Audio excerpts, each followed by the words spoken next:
సంవత్సరాల తరబడి ఎన్ని మందులు వాడినా మీ మోకాల నొప్పులు తగ్గట్లేదా? ప్రాణ పెయిన్ క్లినిక్ లో అత్యాధునిక చికిత్స.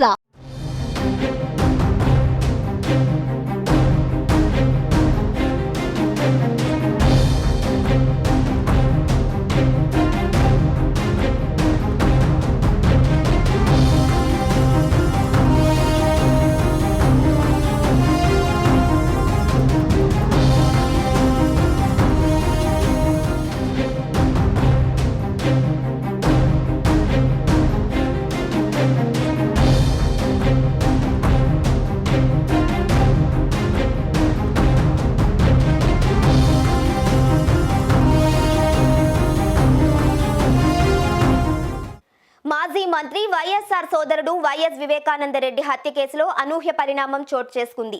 వివేకా కుమార్తె సునీత, ఆమె భర్త రాజశేఖర్ రెడ్డిలపై పులివెందుల పోలీస్ స్టేషన్లో కేసు నమోదైంది.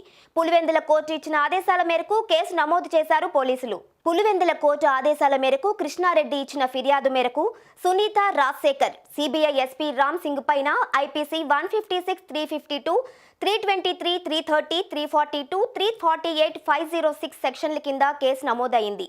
2021 ఫిబ్రవరిలో వివేక పిఏ కృష్ణారెడ్డి పులివెందులో కోర్టులో పిటిషన్ వేశారు. 6 నిందితులపై చర్యలు తీసుకోవాలని గతంలో ఆయన పిటిషన్లో పేర్కొన్నారు. వివేక అల్లుడు రాజశేఖర్ రెడ్డి, నీరుగుట్టు ప్రసాద్, బీటెక్ రవితో పాటు మరో 3పై క్రిమినల్ చర్యలు తీసుకోవాలని పిటిషన్లో పేర్కొన్నారు. వివేక హత్య కేసులో విచారణ సందర్భంగా సిబిఐ ఎస్పీ రామ్ సింగ్ తనను కడపలో తీవ్రంగా హింసించారని పిటిషన్లో వెల్లడించారు. తన కుమారులు ఎదురుగానే కర్రలతో చితకబాదారని పేర్కొన్నారు. వివేక హత్య కేసులో దేవిరెడ్డి, శివశంకర్ రెడ్డి ప్రమేయం ఉన్నట్లు సాక్ష్యం చెప్పాలని సిబిఐ ఎస్పీ రామ్ సింగ్ పలుమార్లు తనను బెదిరించారని కృష్ణారెడ్డి ఫిర్యాదులో తెలియజేశాడు.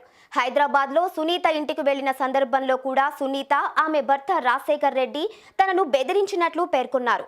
సిబిఐ రామ్ సింగ్ చెప్పినట్లు సాక్ష్యం చెప్పాలని సునీత గట్టిగా మందలించినట్లు ఫిర్యాదులో వెల్లడించారు.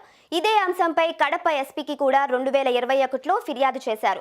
కృష్ణారెడ్డి వేసిన ఫిర్యాదు మేరకు పులివెందుల కోర్టు విచారణ జరిపి సిబిఐ రామ్ సింగ్, సునీత, రాజశేఖర్ రెడ్డి పైన చర్యలు తీసుకోవాలని ఆదేశించింది. కోర్టు ఆదేశాల మేరకు ఎంవి కృష్ణారెడ్డి నుంచి ఫిర్యాదు తీసుకున్న పులివెందుల పోలీసులు 3పై ఈ నెల 15వ తేదీన కేసు నమోదు చేశారు.